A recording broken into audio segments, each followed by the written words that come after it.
Hello everyone, I didn't want to make this video. This is a clarification basically from yesterday's video.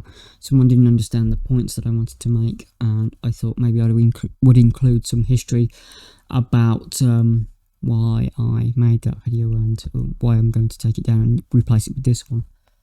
Let's do some history before we get to the main point of the video. In the 70s and 60s, there was and the late 50s, there was a thing called the Comics Code Authority, which would put a stamp on comics and they would allow it to be published.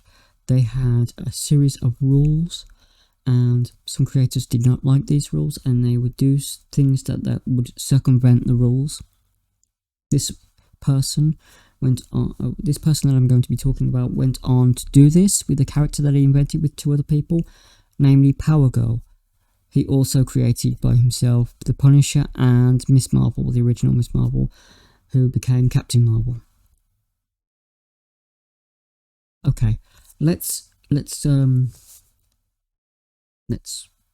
so the Comics Code Authority would limit you on certain things. They didn't like lewdness, they did not like violence in a certain way, they did not like criminals to be portrayed, or drugs or stuff like that to be portrayed in a certain way. So they put limits, and if you did not follow them, they did not put the stamp on them, which means comic shops did not sell them. Okay, so this artist decided to draw a character's chest size in increasing ways to circumvent this ban. No one picked this up for several years. I think it was eventually picked up, or he admitted it himself.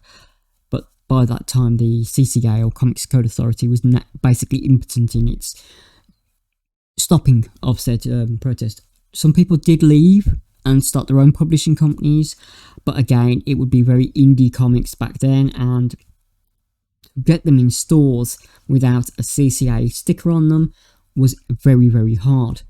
This person has gone to criticise the very thing that he was doing in the late 70s, mid to late 70s. He criticises manga on that very same thing. I love Powergirl, the character. I thought she was a great character. When I started to read the Powergirl and Supergirl and DC Comics, really she was the only character that interested me because, well, it was an Elseworld character, and sometimes I thought the Elseworld characters were much better than their mainstream counterparts. I'm very sad that the creator of a character that I loved has decided to take a rather authoritarian view. Basically, he's now the person that he once was fighting against. I don't think this is... Look, I'm just going to be real. Maybe he doesn't understand the different genres of manga, and maybe he just sees the very ecchi comedies that appear, that his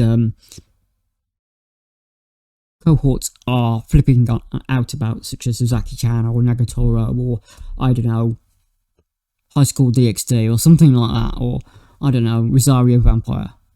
All things that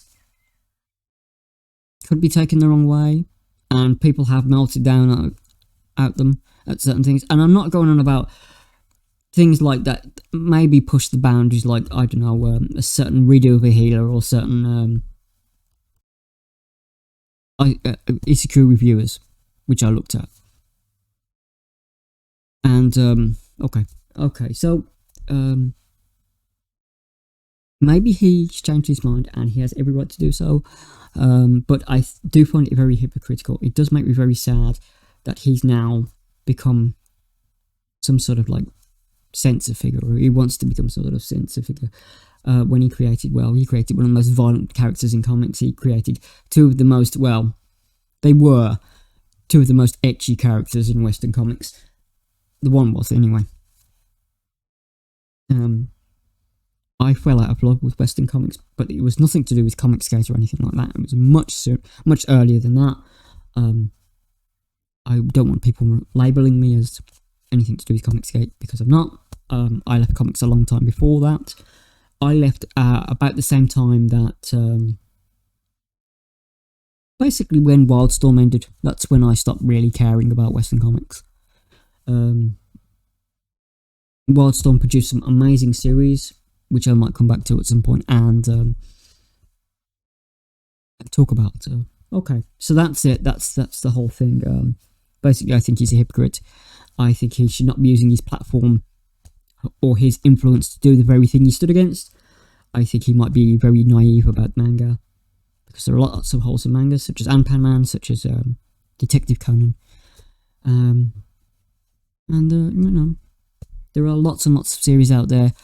If you don't like ecchi or stuff, there's lots and lots of series out there that are just filled with amazing artwork. Onomatogari is just an amazing series simply because of its artwork. I'm not too keen on the story, but the artwork is... You got to call the artwork amazing when it's amazing. So that's it. That's the video. I'm taking no one down. This is everything you need. Don't... you can click like and whatever, but I'm not going to put any tags in this one. Watch it if you want to. Don't watch it if you don't want to. Take care, everyone.